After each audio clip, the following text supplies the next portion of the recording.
Hi, I'm Sarah Chen.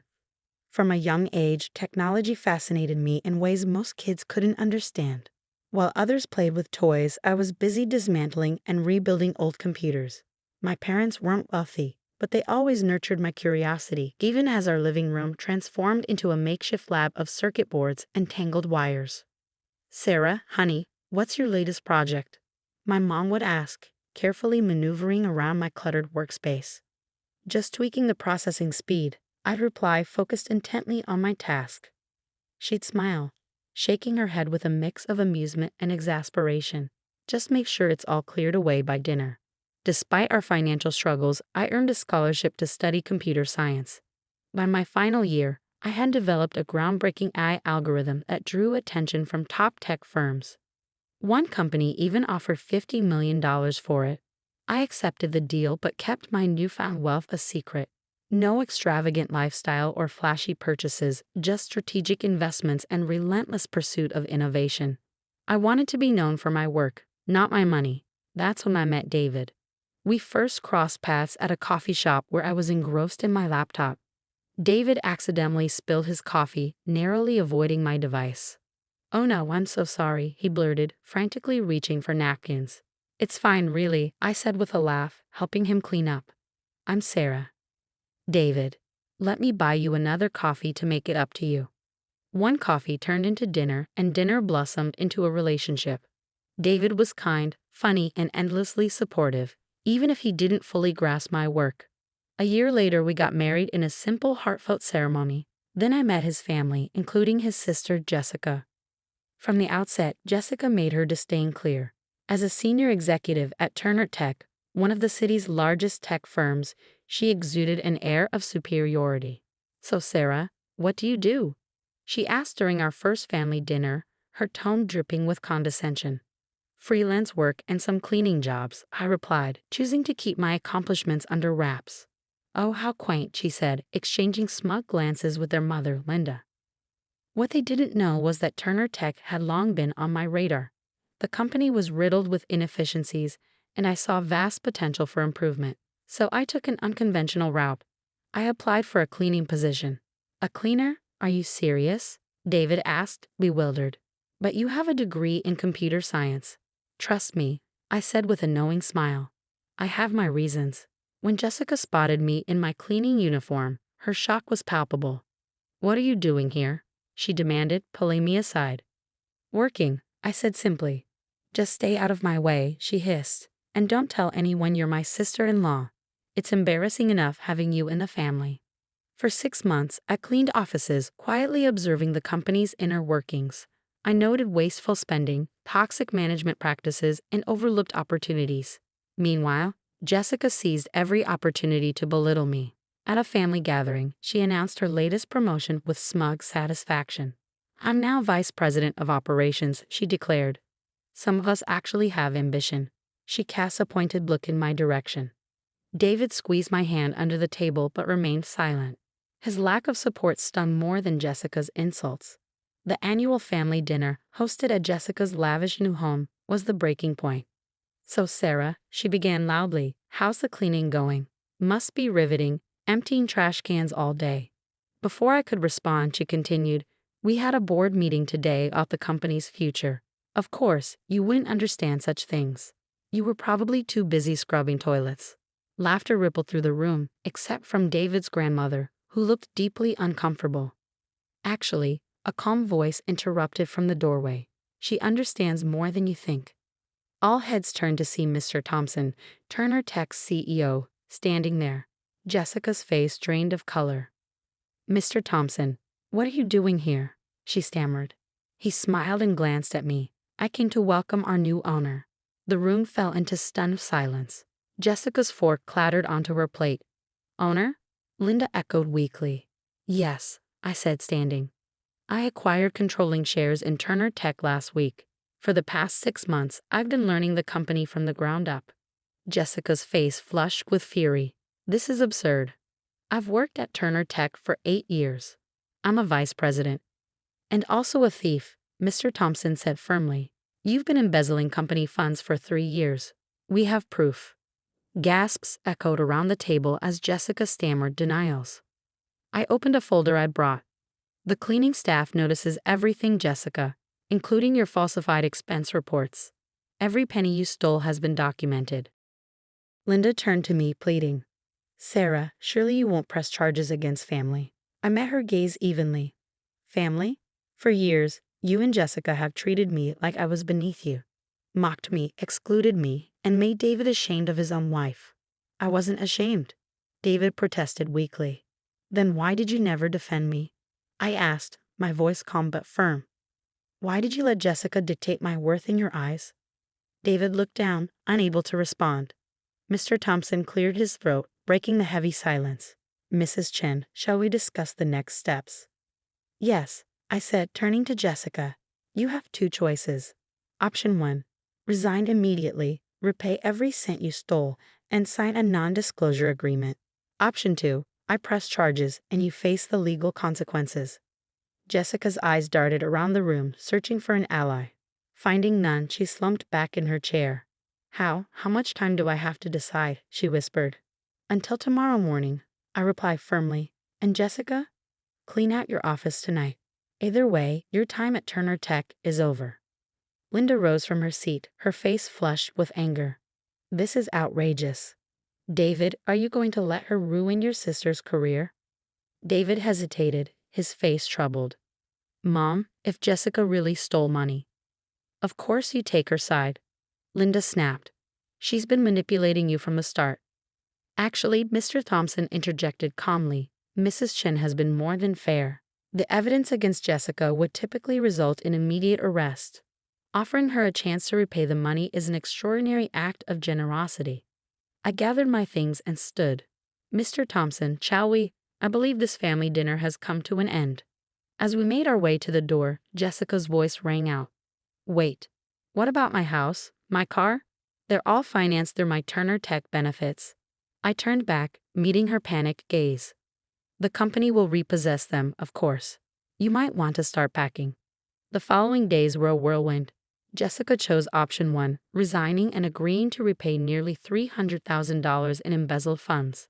Her glamorous lifestyle evaporated overnight, forcing her to move back in with Linda and Richard. Meanwhile, David repeatedly tried to reach me. I had moved into a hotel, needing space to think. Sarah, please, he begged over the phone. Can we talk about this? About what, David? The way you let your family treat me like I didn't belong. Or how you stood by while they tore me down for 3 years. I didn't know about your success, about Jessica's stealing. I didn't know any of it. That's not the point, I said quietly. You knew how they treated me, and you did nothing. My worth as your wife shouldn't have depended on my bank account. I threw myself into reforming Turner Tech. The company needed a complete overhaul, and I was determined to see it through. Each day brought me challenges, but the work was rewarding. Then, one morning, my assistant buzzed in.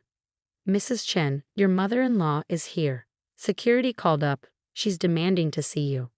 I sighed, already weary of the confrontation. Send her up. Linda stormed into my office, her face a mask of fury. How dare you do this to our family? Jessica is devastated. I met her gaze calmly. Jessica devastated herself when she decided to steal from the company. I merely exposed the truth. She made a mistake. Everyone makes mistakes. 3 years of systematic theft isn't a mistake, Linda. It's a calculated crime. Her shoulders sagged slightly as she collapsed into a chair. She can't find another job. No one will hire her with this scandal.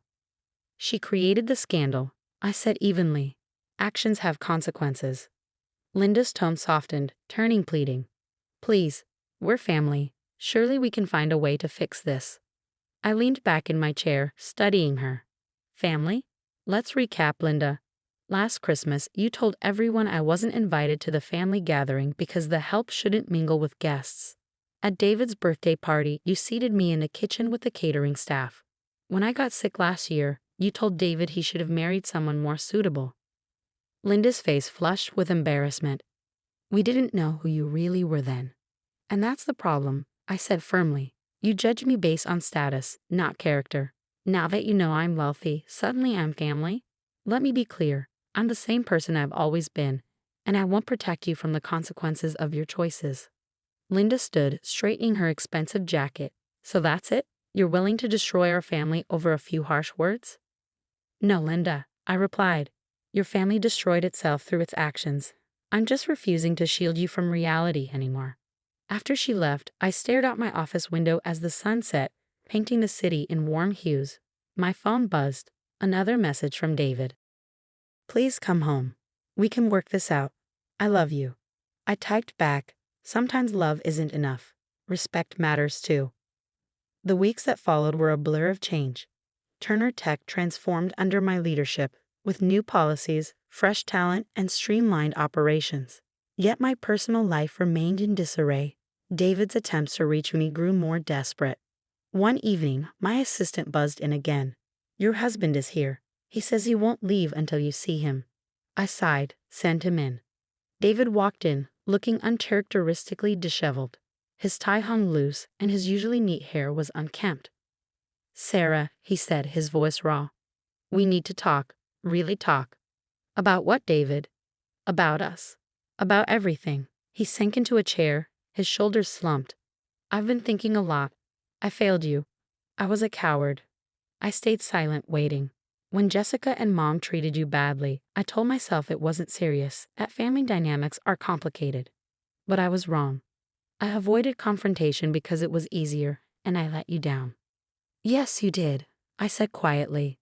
But Sarah, why didn't you tell me about your success? About your wealth? We're supposed to be partners. I walked to the window, looking out over the city lights.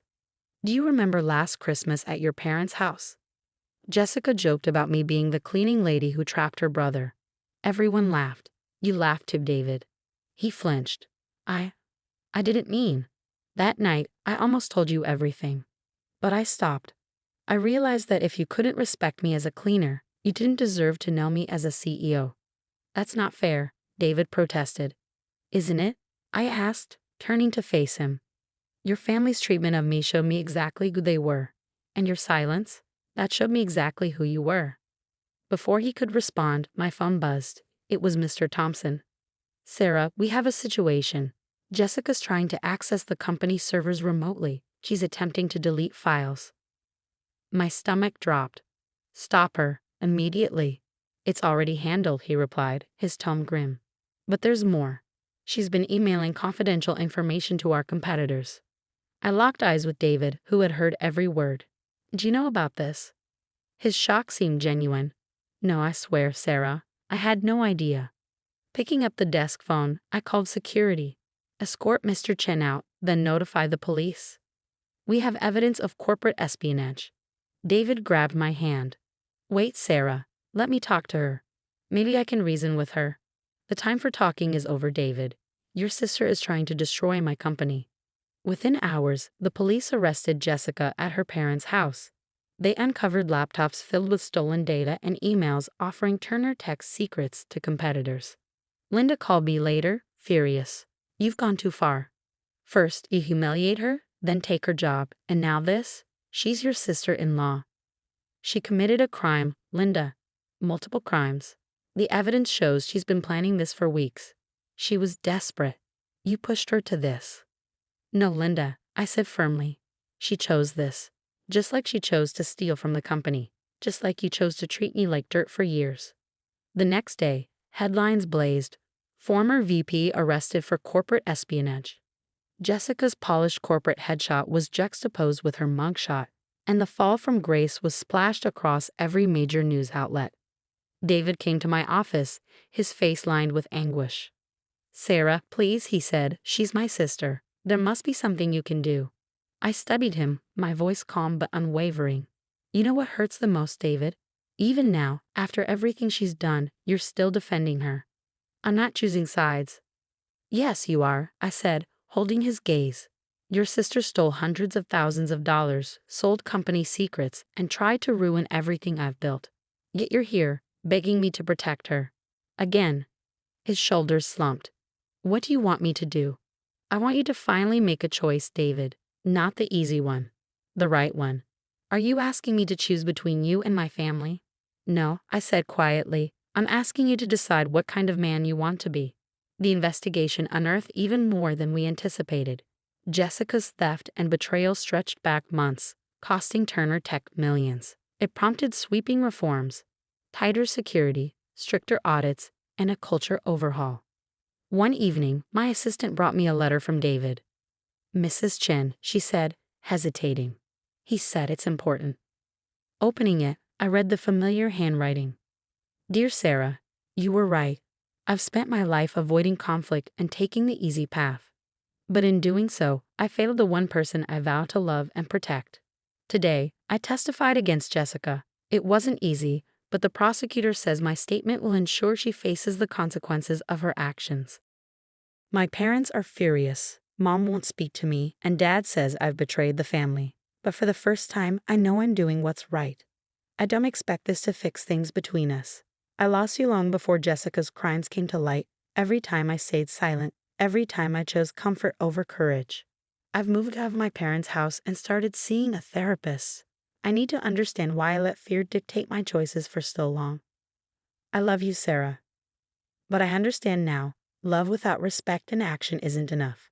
Whatever you decide about us, I want you to know that I'm finally becoming the man I should have been. David." Tears blurred the ink as I reread his words. The next morning, Jessica pleaded guilty in court. She was sentenced to 5 years in prison and ordered to repay $2.3 million. Months passed. Turner Tech thrived under its new leadership, and I finally felt the satisfaction of a company built on integrity. Meanwhile, David started volunteering at a tech center for underprivileged kids, a cause we had once dreamed about together. One evening, as I was leaving the office, I saw him waiting by my car. "I'm not here to ask for another chance," he said quickly. "I just wanted to thank you." "For what?" "For showing me what integrity looks like, for making me confront the truth about myself." For a moment, we stood in silence. Then I spoke. "Would you like to get coffee sometime?" "Just to talk." A small smile crossed his face. "I'd like that." 2 years later, Jessica remains in prison. Linda and Richard have relocated, and Turner Tech is a leader in both innovation and ethics. David and I have built something new, an honest friendship founded on mutual respect. Looking back, I realize the hardest battles aren't for money or power, but for dignity and self-worth. I won that battle by refusing to compromise my values. The sun sets over the city, casting golden light on the Turner Tech building. Tomorrow brings new challenges, but for now, I'm at peace. True wealth lies in integrity, courage, and the strength to stand tall, even when the world tries to pull you down. And that, I've learned, is priceless.